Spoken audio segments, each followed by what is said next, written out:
In this video, we will review the Badoo Dating and we will verify if it's scam or legit.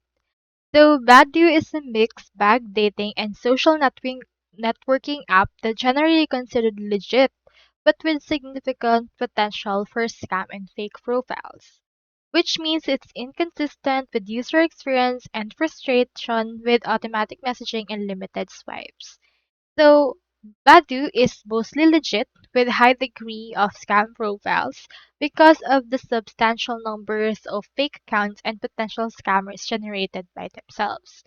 So it is actually advertised wherein you can date with confidence, meet new people, as well as connect with people around your area or even around the world. It has inconsistent user experience, with users giving it low rating, but you have noticed right here onto the actual Google Play that it has quite a high rating. This is because some of those are actually not legit, and you can also search for Reddit in order to see real reviews according to this.